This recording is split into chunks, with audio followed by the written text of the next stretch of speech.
cansado de escuchar disparos. Mejor déjame labrar las tierras y vivir de lo que sembramos. Gracias a Dios sigo vivo viendo un nuevo atardecer. I'm Tom Canetti and welcome to Uncensored Stories. Today we're welcomed by Fran once again. Thanks for joining us again, mate. Yeah, great to be back. Today we're going to talk about Libertarianism. Bit of a tongue twister, but we'll see how we go. All right, let's start off by talking about what is the crux of Libertarianism. What is it?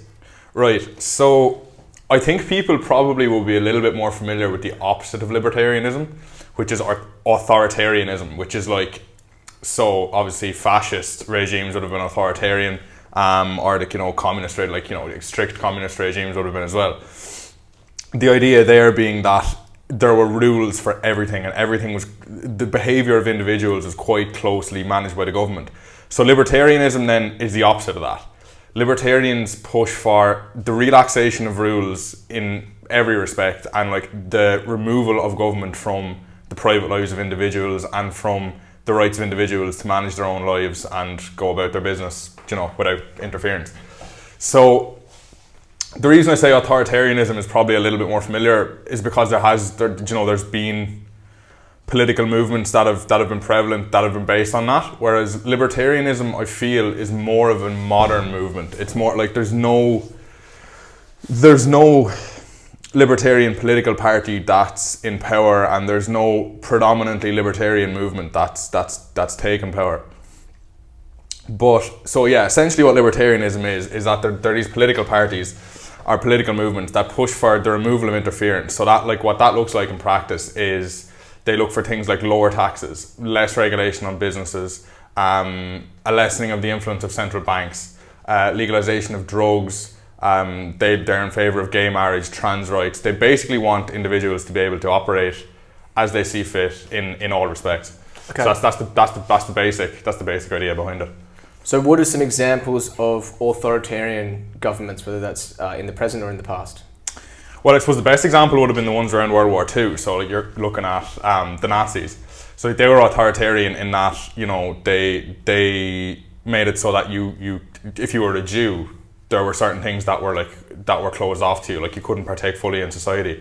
It's like, or if there was a very closely prescribed need for you to love Germany in the way that the fascists envisioned it. So like, these rules are very strict, and the penalties for breaking them are very severe. So like that authority was present in everything. So that was the overriding the overriding characteristic of the regime. Same as in communist Russia or any communist regime, where it's like the resources are centrally planned and distributed. There's no room for there's no, like, it's not encouraged for you to go out and participate in the economy and for you to raise capital by under your own initiative. It's all that was the idea under communism, was that it was all for the good of the government and good of the people, and that the rules were set up to further that. And so, if we talk about the Nazis and their oppression towards the Jews, was that a legal thing? Was that through legislation? Did these authoritarian governments actually have laws against certain peoples? I believe Hitler would have passed a lot of laws, yeah, where it would have been. I think Jews weren't allowed to own property around the time of World War II or before it. So they weren't allowed, own property or own. I'm not entirely sure of the specifics here, but I as I understand it, there were like. And that was prescribed specifically, someone who was of the Jewish faith or of Jewish ethnicity cannot do this, whereas someone who is not, or who's Christian or whatever else, can do it. And so the libertarian ideal would be completely the opposite of that. Would be that there is no place for government to be making rules like that, based on. I think actually fundamentally what you could say about libertarians is that they don't favour any rule that doesn't protect the rights of the individual. Like that's where their interest in rules stops. Is once the rights of the individual is protected against encroachment from other individuals, then they have no more interest in rules. So they are in favour of, say, laws against murder, robbery, rape, whatever, but not in favour of laws that only affect individuals, like we say drug use, the gay marriage, trans rights, anything that affects an individual's right to live freely within the confines of their own self. And where has this motivation come from of this dissent for government regulation?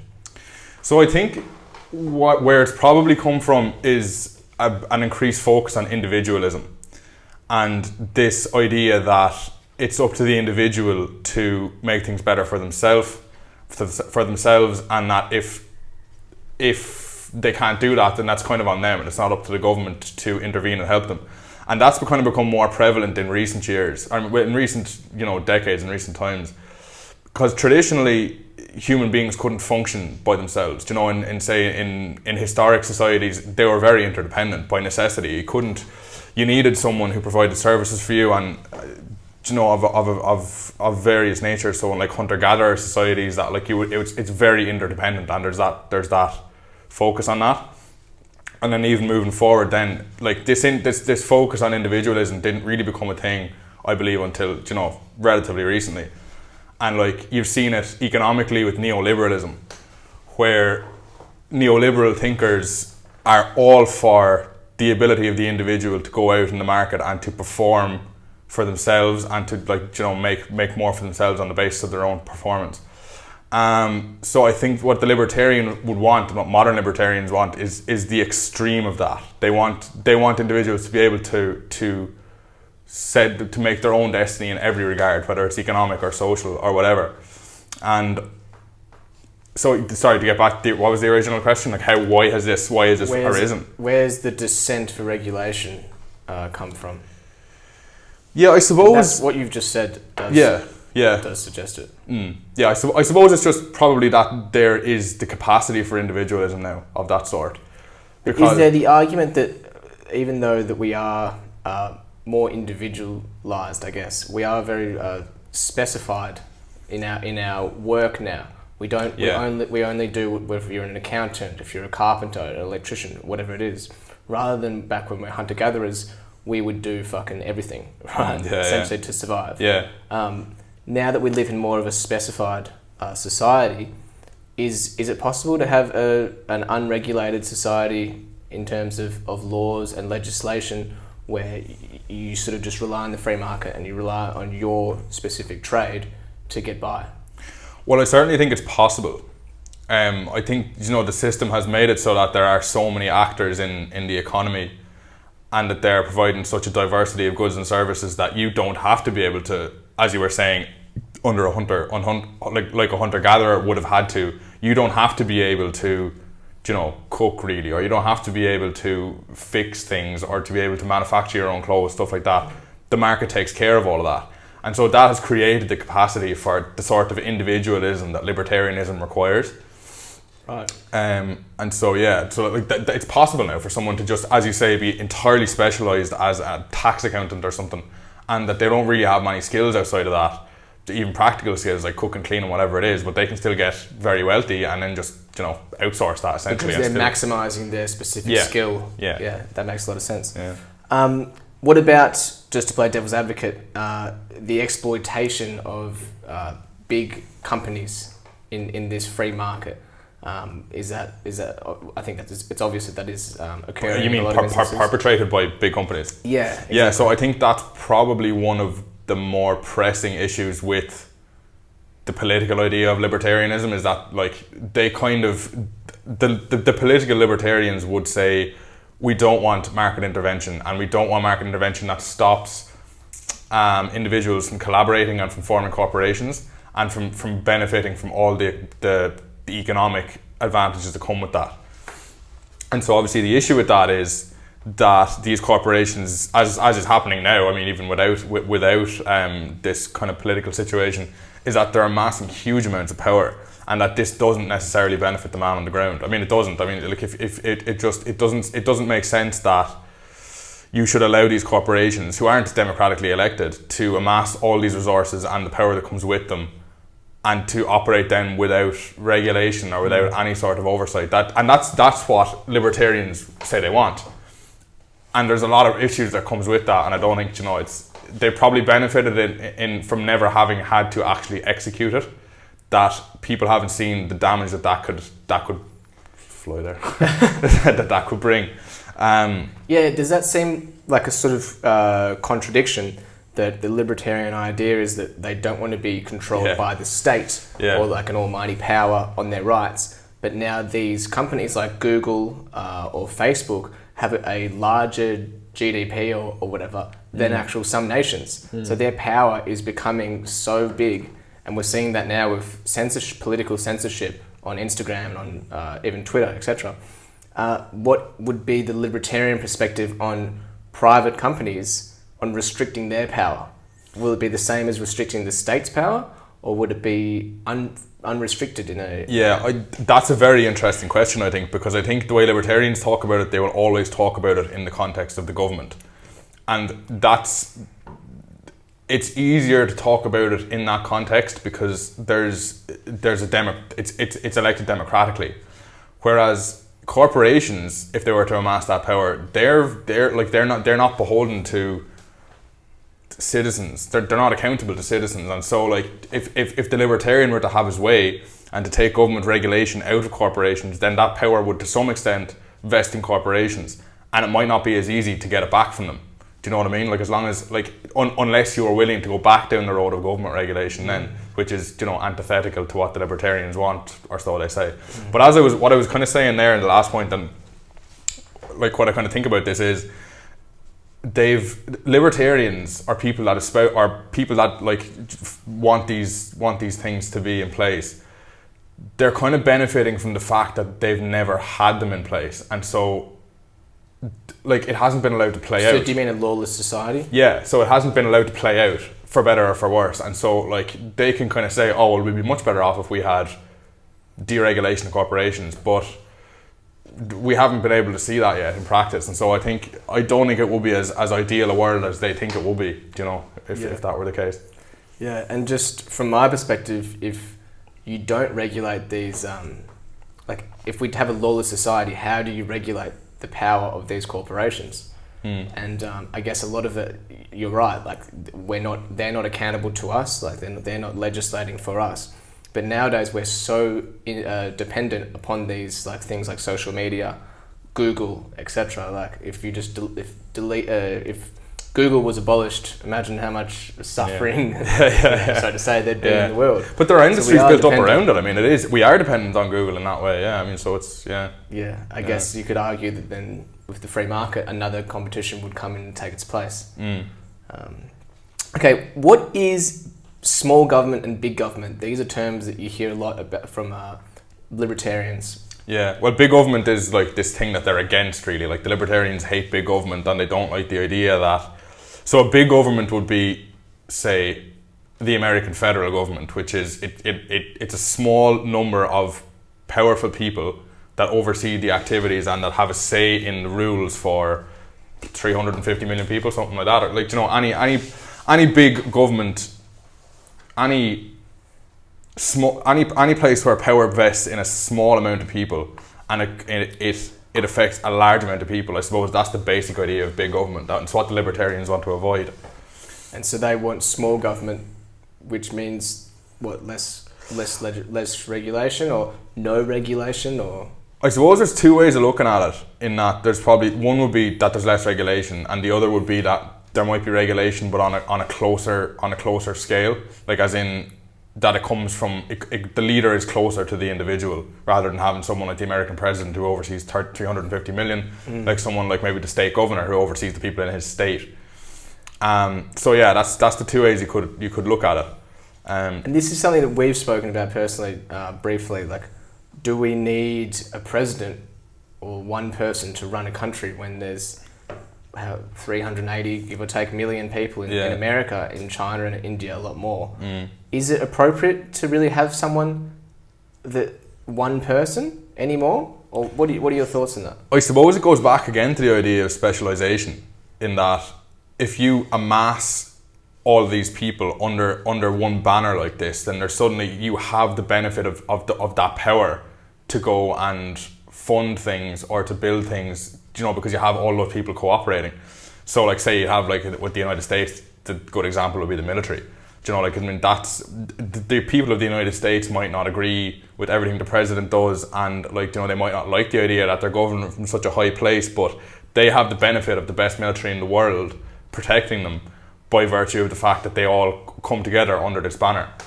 So under this banner of America or the president? Yeah, so I suppose, so you're saying could it be delegated further to away from the presidency? Could we delegate the power of veto or whatever of the president into not even being existent, just having representatives for economics, healthcare, education, the military, and then have someone for foreign affairs potentially, who can be this leader per se for speeches concerning foreign affairs, and be that leading person that people look up to for in times of crisis, in terms of catastrophe, which in my opinion is the only real feasible reason for a president or a prime minister. Otherwise, why would you not just have these specialists who are just the foreign affairs aspect to it? You mean as the president? Yeah, essentially someone who's dealing with other nations and like international relations, and then being a spokesperson, essentially, right? Like, there's better experts on healthcare than Donald Trump or Joe Biden. We can all admit that. What would be the libertarian perspective on having one leader, one president, or one prime minister for a country as big and powerful as the United States? Do you think that this big government opposition from the libertarian perspective would apply to even having a president altogether? So as I understand it, like the Libertarian Party in the United States is, I think, probably the best established one. And so I don't think there's like one that would be a senior in many other countries. And I think, as I understand it, they don't oppose the idea of the presidency as such, but they would just like to dismantle a lot of the structures that the presidency controls. Like, I think they appreciate that there are needs for some laws and for certain structures to exist from the top down, but they want to limit what those are, I think, and get rid of some of them. So yeah, that idea though of kind of a council of leaders is an interesting one, isn't it? And it's something that something that doesn't exist, to my knowledge, in the world. It always seems to power seems to vest always ultimately in the one individual. Yeah. Despite the drawbacks that come with that. And I think one of the problems is this topic that we've spoken about in the last podcast of partisan politics, right? So the one representative of the whole country is going to have to stand for either the left or the right. Whereas it's like, half the country, or a little bit less than half the country, is going to be upset with that leader. Yeah. So it's just going to cause more conflict potentially. Whereas if there were just different representatives for different sectors and different industries, it might break down that partisan conflict within the countries. I suppose the only difficulty really would be the difficulty that there wouldn't it could be messy if there was a lot of people on the same level of seniority like that. Maybe. It's true, with conflicting agendas. It could just be difficult to get things done. But I mean, it's difficult to get things done anyway. So it's certainly an interesting idea. Yeah, I mean, you're right. If they're from different parties, each one, but at the same time, do we even need parties? Do we need this partisan system? Because when you think about it, like, how much can the fucking president do? Like, is he really an expert on all of these like ins and outs of healthcare, education, infrastructure, foreign affairs, like war? Like, there's only so many hours in a day.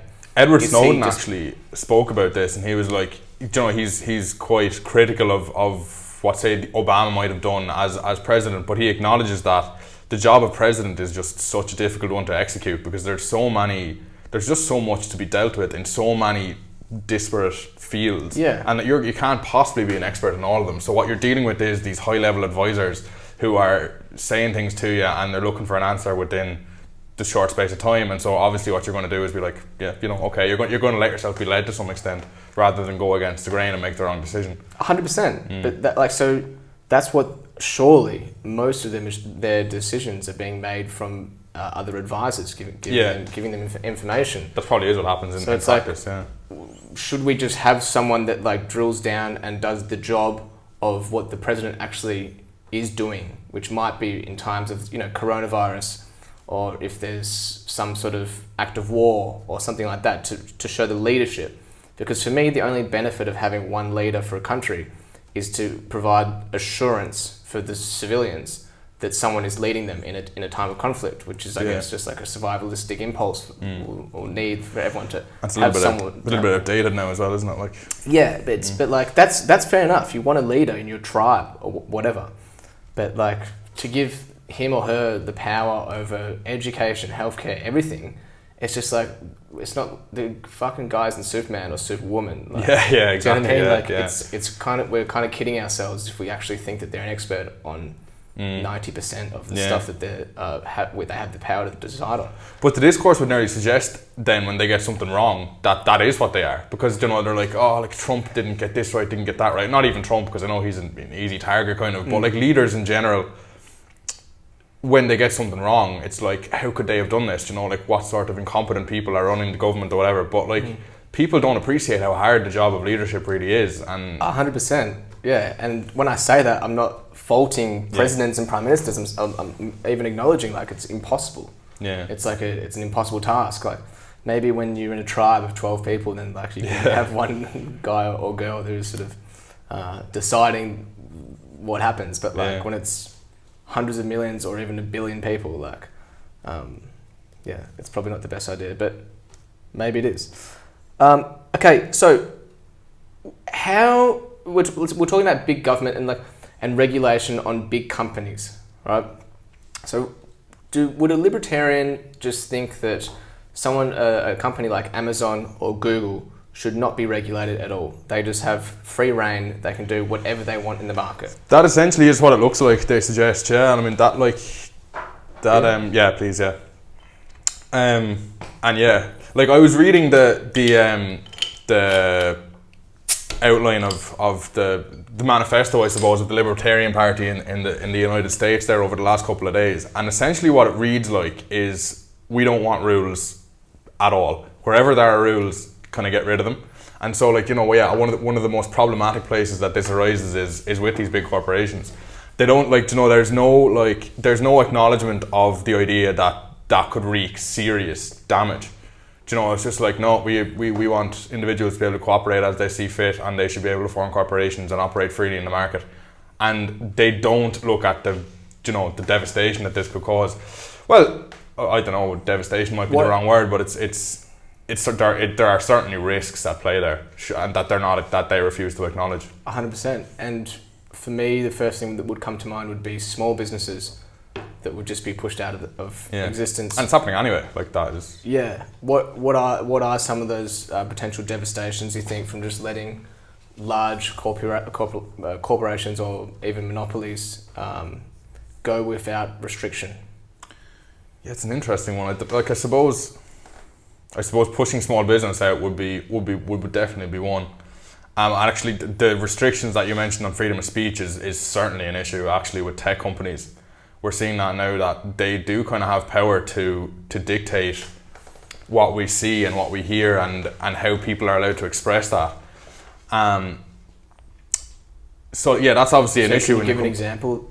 Yeah, so the conservative media bias, I suppose, would be the best example. Is that like the conservatives like to talk about this, and it is true to an extent that Google and Facebook do limit what conservative voices can say. So if you're saying something that's coming from a conservative place and it's a little bit controversial, you're much more likely to get banned or censored or whatever it is than if you're saying something controversial from a liberal point of view. And that's just, I suppose, because of the dominant narratives that are going on at the moment, that they seem that they want to cater to that a little bit more than the conservative side. But that, well, first of all, I don't like, you know, people say, well, it's because it's about tolerance and they want this discourse is fair enough because, you know, it promotes equality between people. But I think the tech companies are doing it more because that there's a profit margin involved there, and that they know people at the moment want to see more of that kind of content, so that's what they'll push. And the risks of that down the line are that we get this political discourse that's massively influenced by tech companies, private interests that are doing what they're doing for money. And like the idea that that's a good idea for a democratic society is definitely flawed. You know, 100%. And that there are huge risks there. And I mean, you see it with people always go on about you know, the propaganda, say, that would have been around during World War II, and the fact that like maybe like in Germany people were so inclined towards the Nazi way of thinking because they were fed this propaganda and they didn't have the option to look outside it.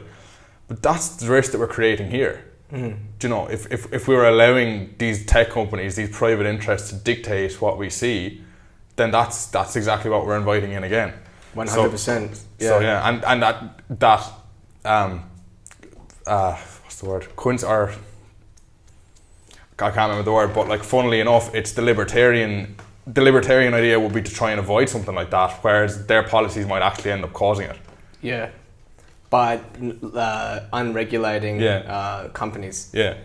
Yeah, 100%. And yeah, it is quite ironic or quite contradictory. Yeah, ironic, sorry, that was the word I was looking for. Yeah. You don't want to have that power of the state that restricts you in terms of your speech. But like at the end of the day, what a lot of people don't realise is the important matter is not whether the speech is right or not. It's it's who you're allowing to dictate, or just the fact that you're allowing someone or a company or a government to dictate what is right and wrong. Yeah. Speech. And that brings us to the Bill of Rights. So like the libertarians in America traditionally are very protective of the Bill of Rights. And it seems like in the 20th century, at least in America, when we talk about freedom of speech, it's become something less and more threatened, especially from the libertarian perspective. So why are libertarians so adamant to protect the Bill of Rights, namely freedom of speech and the right to arms, right to bear arms? Right to bear arms, yeah. And then the 10th one is that, so the first one is freedom of speech and the second one is the right to bear arms, I think. Okay. And then the 10th Amendment on the Bill of Rights is... we discussed this before. The federalism. Oh yes, that the powers would that any power that doesn't vest in the federal government goes to the state or to the individual. So it's that idea of dissolving big government and moving power closer to the people. Right. So yeah, so essentially like it's they have an interest in the Bill of Rights and the freedoms it contains because it aligns quite closely with their view, and what they want is that like they want their view of liberty. Or freedom. Yeah, yes, their view of how people should be allowed to live. Do you know, as in like the right to bear arms is a particularly interesting one because it doesn't really exist to the same extent elsewhere. Like, you know, even people that would have libertarian ideals outside the United States, you know, there's no one in Ireland that's pushing for people to be allowed to use and carry guns as they see fit. And so like that's like that affords constitutional protection to the ideas that the libertarians want to see put together in practice, and so that's obviously why they're so hung up on that. But I think what people lose sight of, particularly in terms of the right to bear arms, is the idea that those rights were written down. That Bill of Rights was written in the late 18th century. You know, it's 250 whatever years ago. So like those ideas aren't necessarily that relevant today. Yeah. Now some of them are. I mean, like the freedom of speech is something that's fundamental to democracy, and that's completely applies today. But if you think about the idea of the right to bear arms, that was set down in the context of a struggle for independence and this idea that there was a tyrannical government that was really against the interests of the individual, and like so was that during the War of Independence? Yeah, yeah. So like the British imperial government, I suppose, in the United States at that time were what they rallied against, and that was where that ideology came from, was that we don't want a tyrannical government like that again, and that we want to be self-determining, and that the right to bear arms is a necessary part of that at that time. Right. Okay. So when did they write the Bill of Rights? I believe 1798. It was around that. Yeah, so yeah. It would have been. It was the Bill of Rights was the first 10 amendments to the US Constitution, and then I believe that was written in 1798, just like, you know, soon enough after the American country, that America itself came into being. So okay, yeah, and so like my American history is pretty shit, to be honest. So was that they gained independence from England at that time, and then 1774 I think was independence from Britain. Yeah. And so the idea was that they wrote their own constitution. Yeah. And then what's the importance of this Bill of Rights? The Bill of Rights, was there are certain things. So the Bill of Rights is a list of 10 amendments to the Constitution. And now, as I understand it, it came in either at the same time as the original Constitution or just afterwards. So I'm not sure why it was separate exactly, but the 10 rights within were 10 kind of fundamental freedoms or 10 fundamental rights that people had to have. And I think that they were kind of in opposition to this idea of the tyrannical government. Right. So that's where the freedom of speech would come in, that's where the right to bear arms would come in. There are a few of them within there that aren't all that relevant today if you read down through them. I can't remember exactly which ones, but they're just like they don't really have any relevance in the 21st century. But the libertarians, I suppose, have looked to those rights as, you know, they've kind of pointed to them and been like, this is what the founding fathers wanted us to have, and like this is what we don't have when we have regulations and when we allow government rules and laws to get in the way of us living the way we want to live. Right. Okay.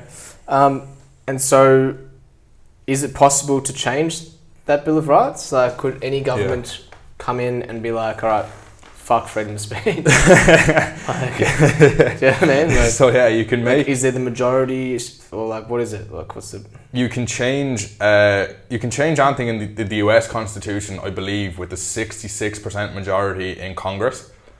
So a 2/3 majority, which it doesn't really exist because the two parties are roughly of similar power. Like one wouldn't really have a 2/3 majority in both houses. I don't think. Okay, and just for a layman like myself, how would you explain Congress?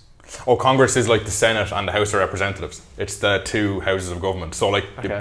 would you have them in Australia too, like two separate houses? Yeah, we got upper and lower house. Yeah.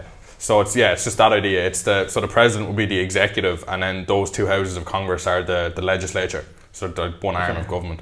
So is there the possibility for? This is my problem with democracy, and I know it's not like as in modern day democracy. That would there be the possibility that your representatives, who you only vote for every 4 years, I think, right, in America?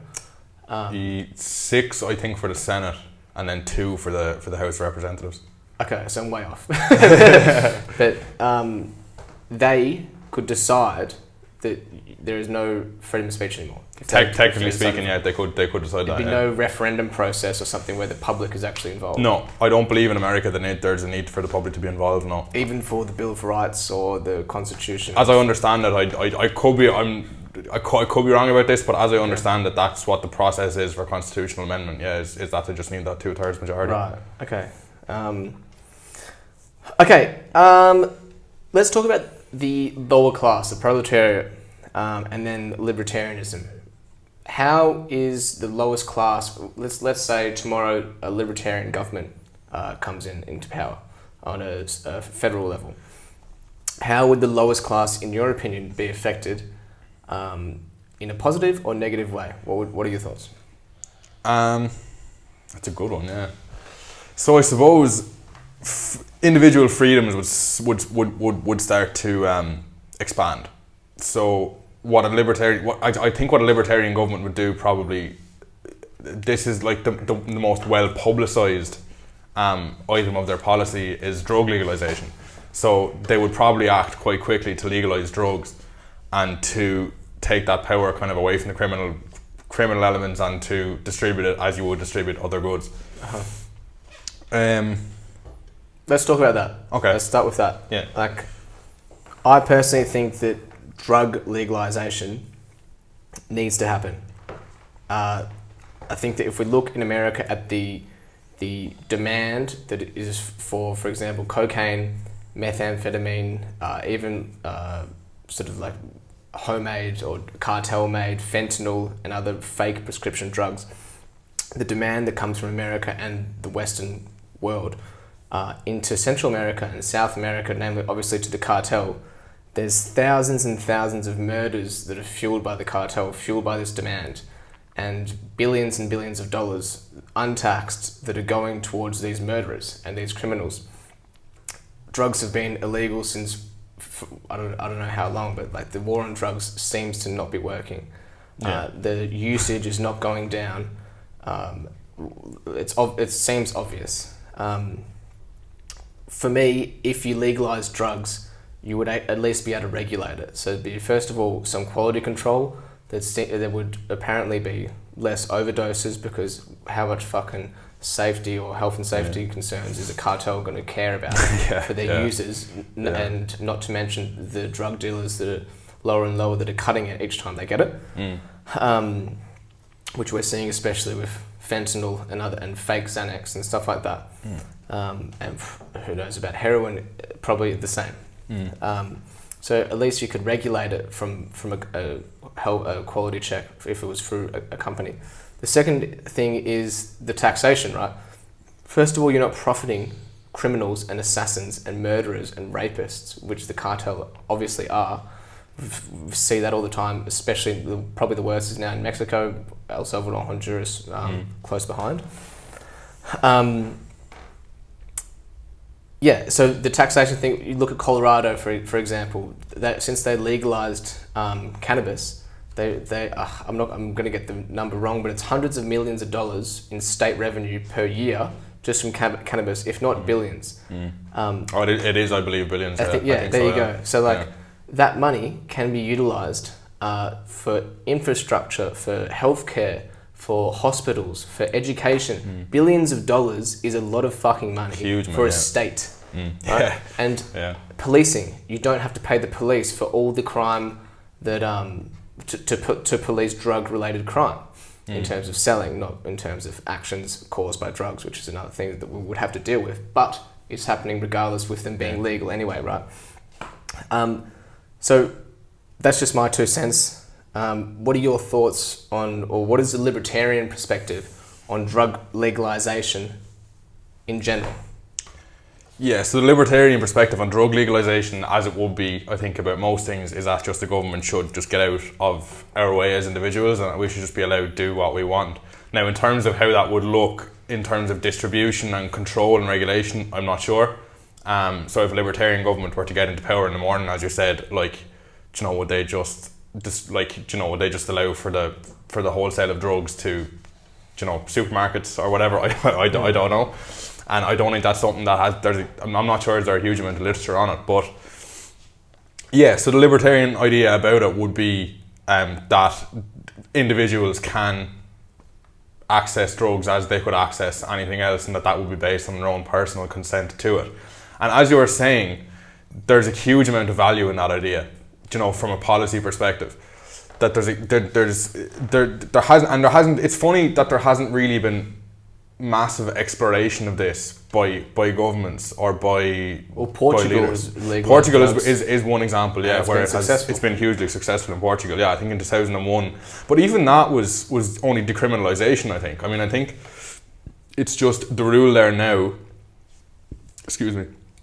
is that the police don't, or the courts don't prosecute people for personal offences, and that instead what you get put towards is healthcare or rehabilitation, or that's the first line of response when there's a drug offence. But even that, I think, would be not in line with what the libertarians want. The libertarians that seems fucking ridiculous, in my opinion. Which? Because if you I could be completely mistaken on the situation, right? But if you decriminalise rather than legalise, then it's still drug dealers that are selling the fucking drugs. It's crazy, untaxed on the street. And there's still going to be drug wars. There's going to be violence between gangs. The demand is going to be going towards mafias. Whereas if you legalise it, then you're stopping that. These people have no reason, less reason to be violent towards each other, to extort other people, to have untaxed money.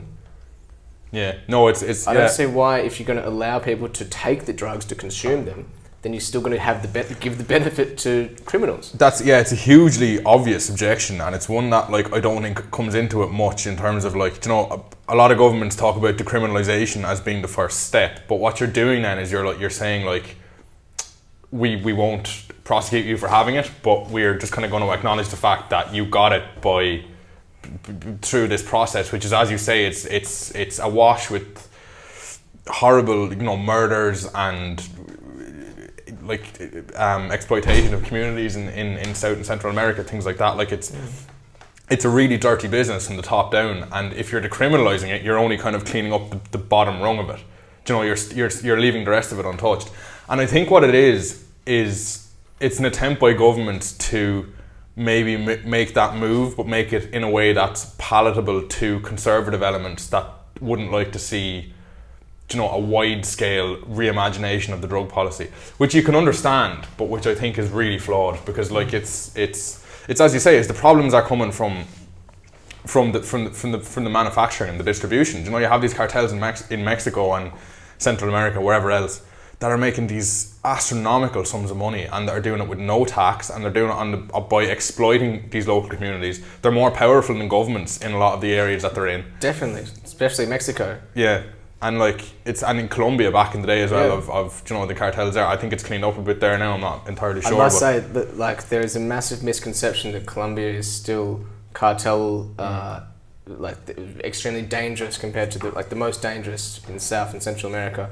And like I went to Colombia about 4 or 5 years ago, and it's amazing, man. It's one of my favorite countries. Really, yeah. And like if you even mention the word narcos, like the Netflix series, in the street, people will stop you and be like, "Don't say that," because like it is such an unfair and untrue misconception that Colombians, you know, they love cocaine, and it's just like that's how they make all their money, just from the cartel. Like that was in the 90s, and like obviously Colombia still has a lot of problems, but they've cleaned up their act like since the Medellin cartel, and like of course there's still problems there, but it's that was 20 years ago or something, right? So like now problems are shifted within Central and South America, and they're just as bad, if not worse.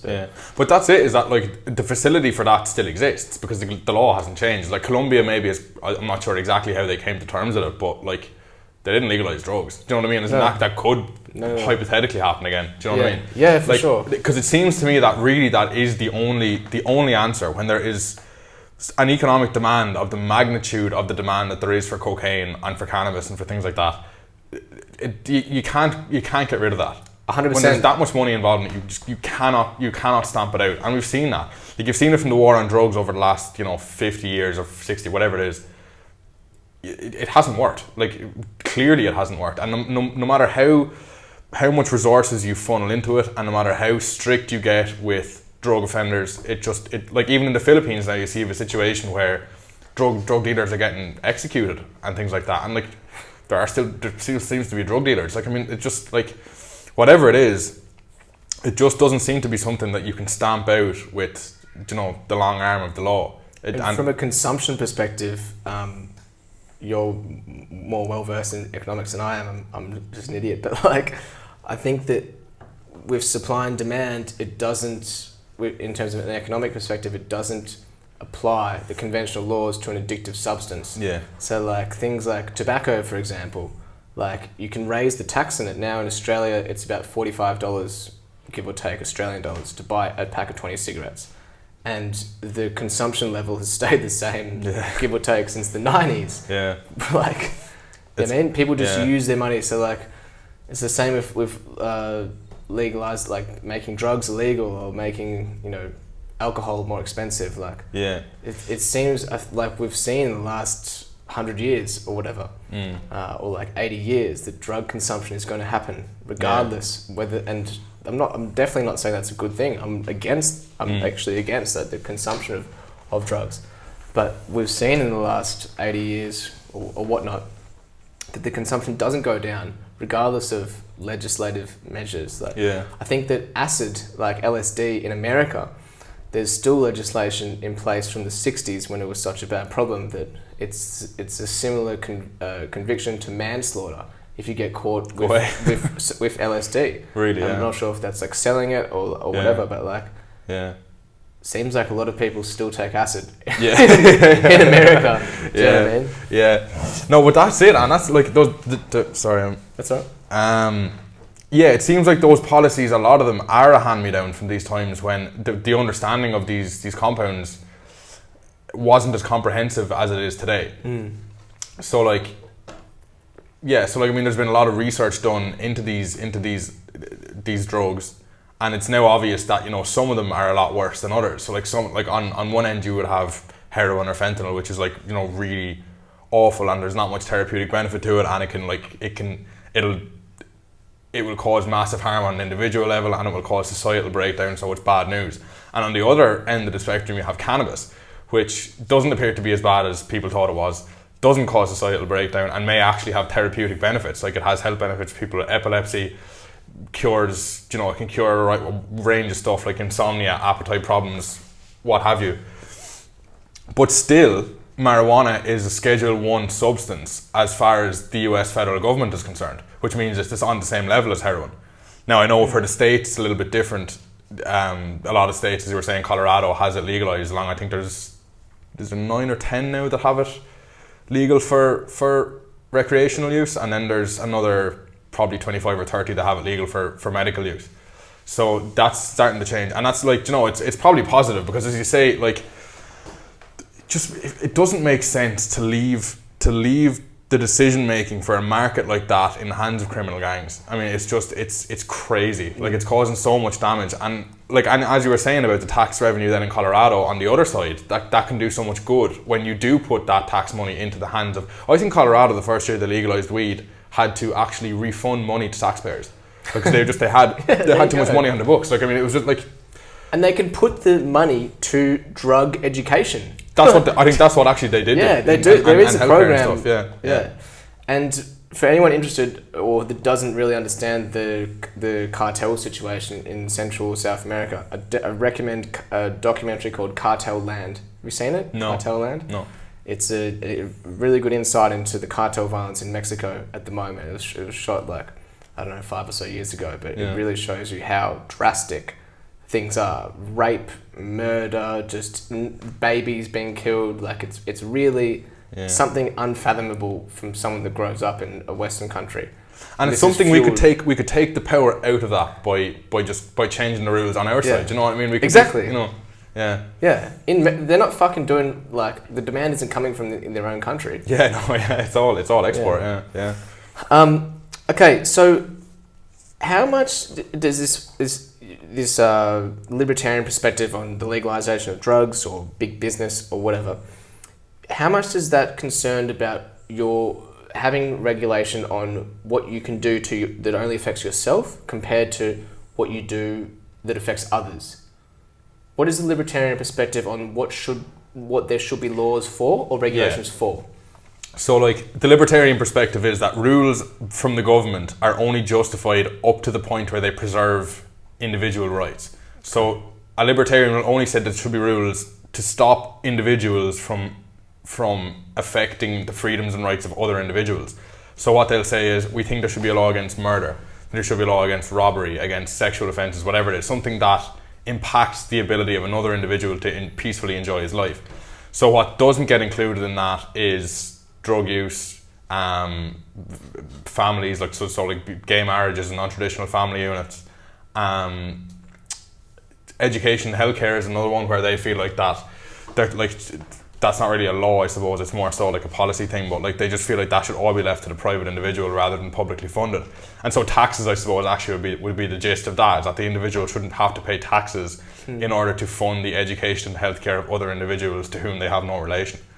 So that would seem, for me personally, like a red flag of libertarianism or like just at least one fault. That, like, for those who can't afford to pay for healthcare and education, how are they helped in society by those more fortunate from a financial perspective? Are they just left for dead essentially? They just, if they can't afford healthcare, can't afford education, then sorry? That essentially seems like the gist of it, yeah. From what I can tell, like, and this is again what I was saying, as like this has never been put into practice, so we haven't seen the potential devastation. Like, they don't like, there doesn't seem to be a coherent idea about what might happen if this got in, like what might happen to the people that can't take care of themselves. And we discussed this with capitalism like the last time, is that like the people that really espouse this idea to the nth extent, that really want to see it put in properly, they don't have an idea about how to take care of those people that can't take care of themselves. And that obviously is, you know, it presents a lot of difficulties. Like, and it's obviously, you know, it'd be great to live in a society where you could didn't have to pay taxes, or where like, you know, you could do whatever you wanted all the time, but that's going to have repercussions for that lowest rung, and that's not something I don't think that libertarian politicians have really sought to deal with properly. And in one instance, republicanism, not from an American republicanism specifically perspective, but from even like the French Revolution was a Republican movement, even though they were socialists, right? Can be the same thing. Is that sort of the midpoint from not having everything, no government intervention, but having more freedom from the government?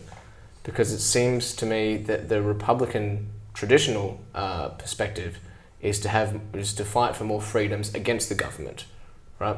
Whereas more of a liberal perspective in many ways, not in all ways, but is to have more regulation.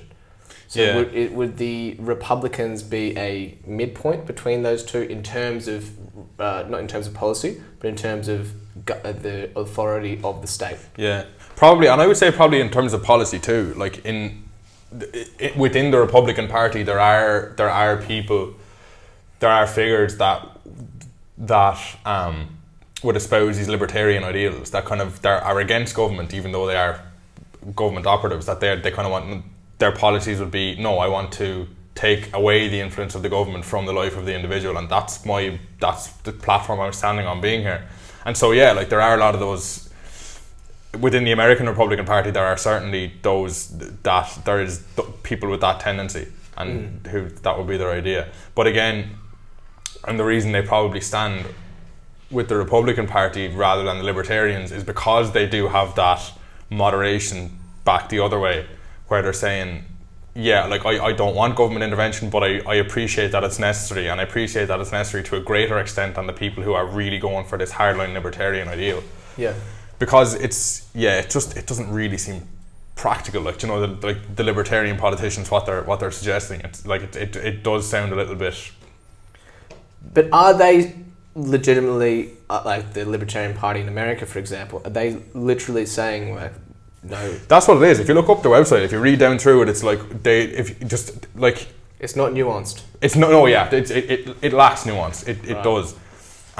They just want fewer rules in every regard, and they want.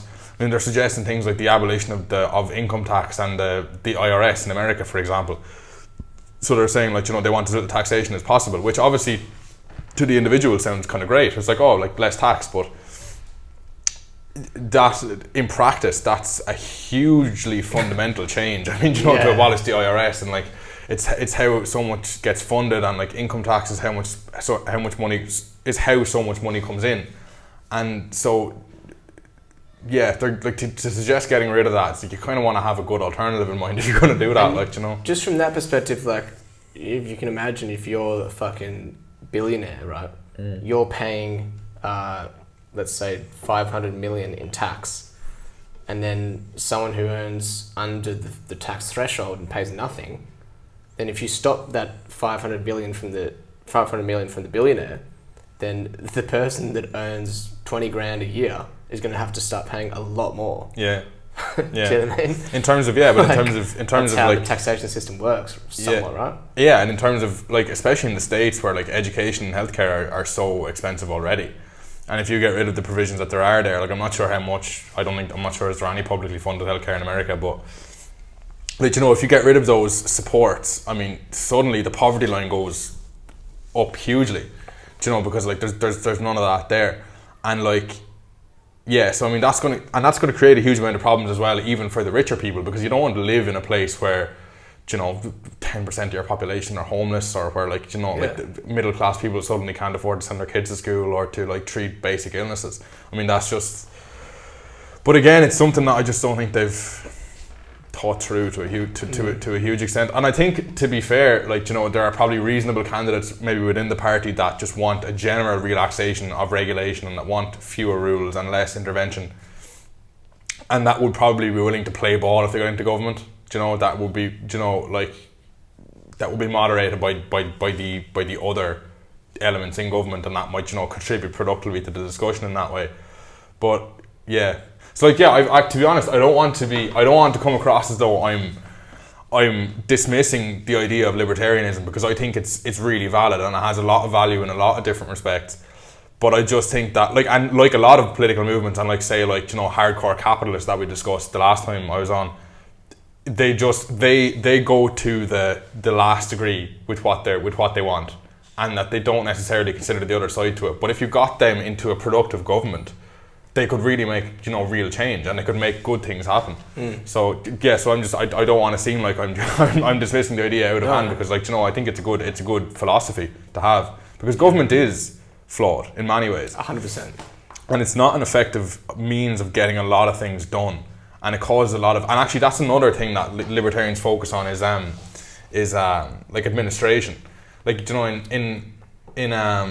in countries with large bureaucracies where you have government departments that take care of this, that, and the other, and where there's no profit incentive to make these people operate as efficiently as they can, suddenly what you get is departments and sub-departments, and one has a job and it gets kicked off to another department, and like nothing gets done because it's just this big mess of government that's not going anywhere. And so the libertarians have pointed that and say, well, like, I mean, there's our case in a nutshell. Like, you know, why would you want this? Why would you want your tax dollars going towards something like this? And that's completely valid, I think.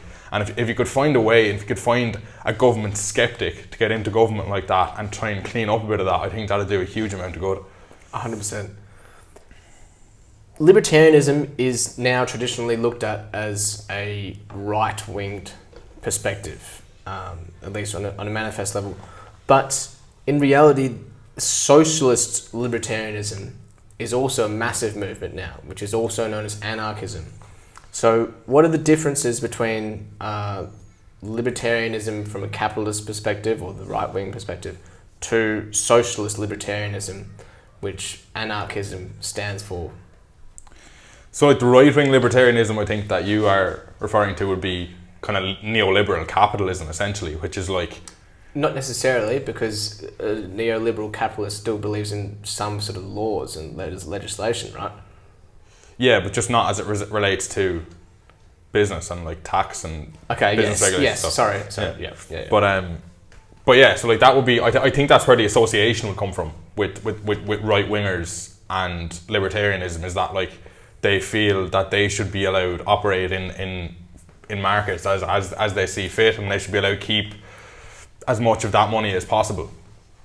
And so that's where that comes from. But so the other one would be then the anarchism, and like we were discussing this. This is kind of a new enough thing to me. Like, but the idea being that there is this movement that advocates the deconstruction of authority and of government and of ruling bodies with the view to replacing it with nothing, essentially, is the idea of anarchism, is it? And like this idea that we should just all kind of look out for each other and kind of be nice, really? Is that like... Well, I'm definitely no expert, but from what I've read, socialist libertarianism, namely from Noam Chomsky's like definition, is a lawless society, like the right-winged libertarians would advocate for, but they still want the socialist mindset of complete altruism within a society.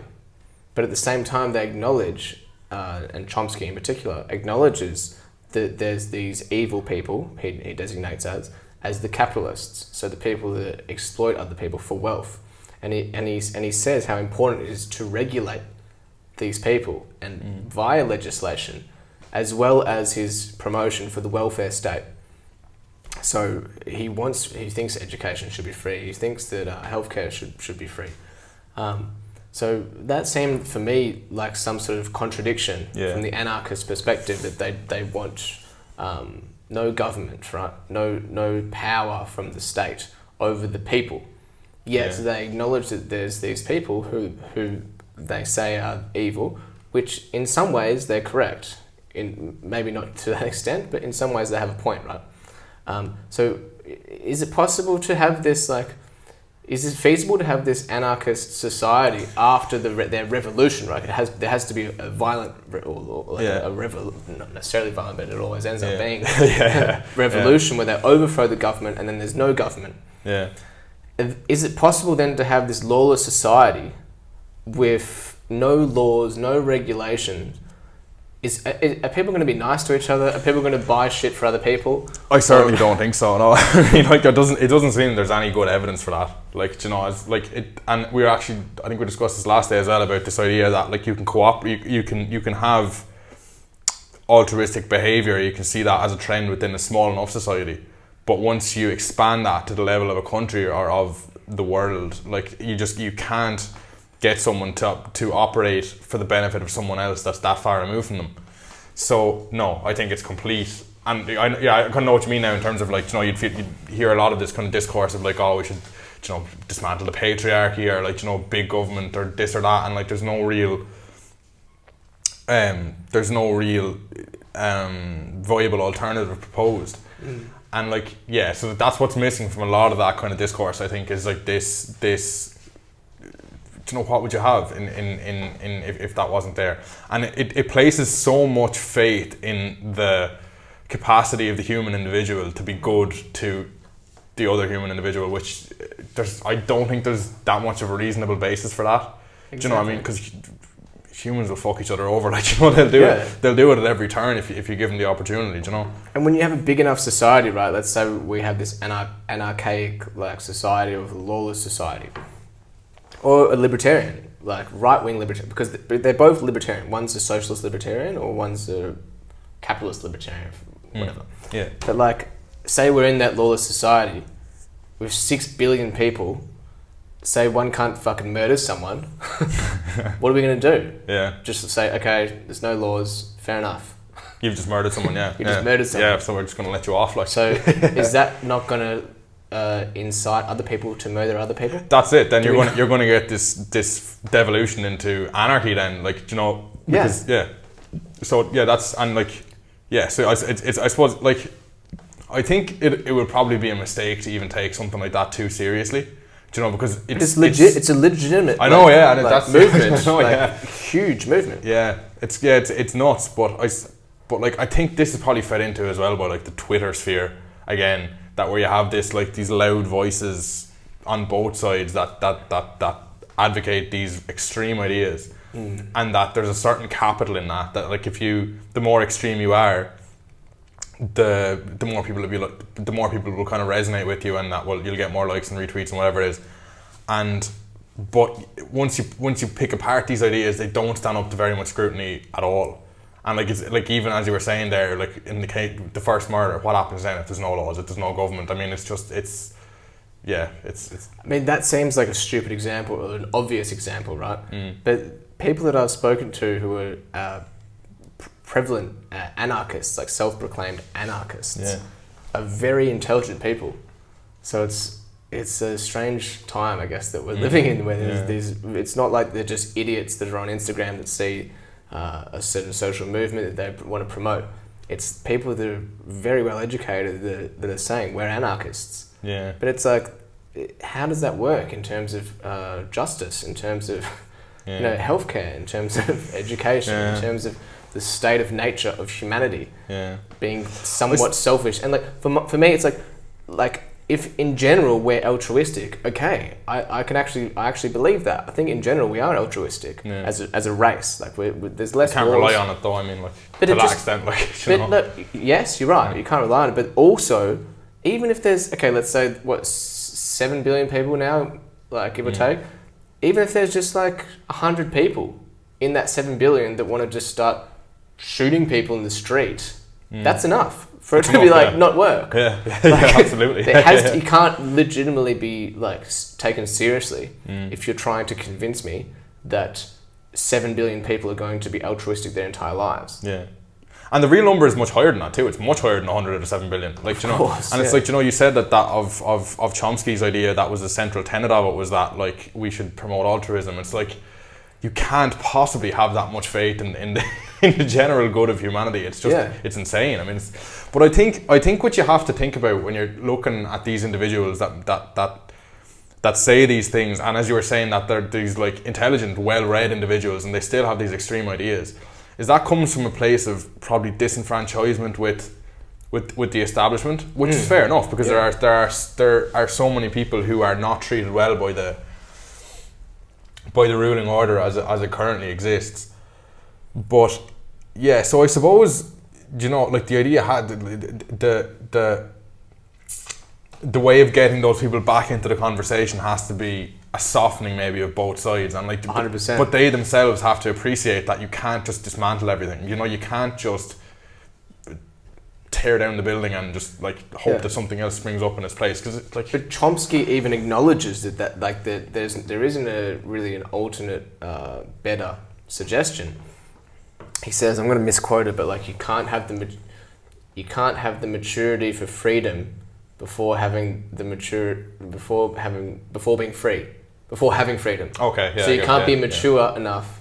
You can't have the maturity that you would have once you're free before being free. Yeah. So essentially just cause destruction, cause revolution until you get free. Yeah. And then once you have the freedom, then you'll act maturely for that. So I disagree with that. Yeah, I disagree with it too. Like, but I mean, to cause a revolution, in my opinion, I see the argument that when something's bad and you don't have a better alternative than to revolt in protest, right? But from like a rational perspective, and I'm not saying I'm more rational than a genius like Noam Chomsky, of course, but like surely you need to have an alternative in play, like suggested. Yeah. And for me, at least, like a deregulation or a higher regulation in certain aspects of policy, whether that's in the welfare state, in legalization of drugs, in war, etc., then I agree there needs to be a lot of reform. But a lawless state, completely, I think that even these anarchists know deep down that it's not completely feasible. Yeah, I will surely. I mean, I'd say they know, like, not even deep down. I'm sure they know well, but like it's like this. Yeah, it's just there's this capital in saying these outrageous things, and like when you're annoyed with ruling systems and you want things to change, it's easier to express that in extreme terms. But I mean that's delegitimizing them then as like a potential ruling ideology. Like, you know, you can't have someone who's going to go in there and just like tear down like every government system. It's just not feasible. It's not going to work. And like, it's annoying because, as I was saying earlier, it's the same idea with the like corporate libertarians. That like they've got some good ideas, and it would be great to see government remove themselves a little bit more from various things. But if you're advocating this complete dismantling of government and you want to get rid of income tax in the IRS, or you want to get rid of courts of law, like whatever it is, it's like you can't be coming to the table with that kind of thing and expect to be taken seriously. Yeah. And it's a real shame, you know, because it's delegitimizing everything else that they're saying. Exactly. It's like being extreme left or extreme right. Like it's not right. Yeah. It's not going to get anything done like right or left. Yeah. So war, the topic of war, what is the libertarian perspective on war? Yeah, foreign wars. So yeah, again, in the context of the States, they don't want it. They don't want this foreign policy that has prevailed in America, where they see something else going on in some other regime and they feel like they have to intervene. And so yeah, I suppose that's probably again a little bit individual to America, because it's, you know, it doesn't happen in many other countries where they go and actively intervene in like Vietnam or Korea or Iraq or Iran, whatever it is. So the libertarian idea would be that we don't want to be taxing our citizens in order to turn around and use their tax money on a war that they don't want, that's not benefiting them, and that's to impose rules on another place that we don't even have anything to do with.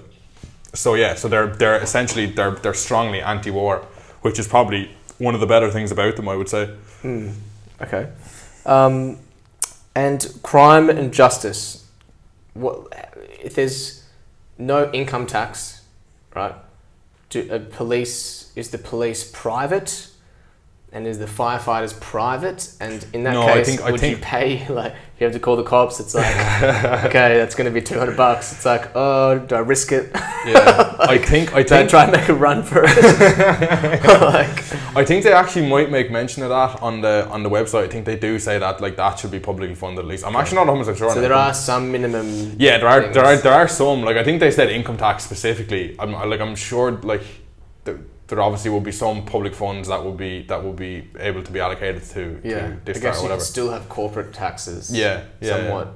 Yeah. Well, I guess that wouldn't be libertarian though. Yeah. Well, I suppose it's like we were saying though. It's like it exists probably on a continuum. Do you know, there are the extreme libertarians who advocate for no tax, but then there are like libertarian influenced systems whereby there would just be less and where it would be less.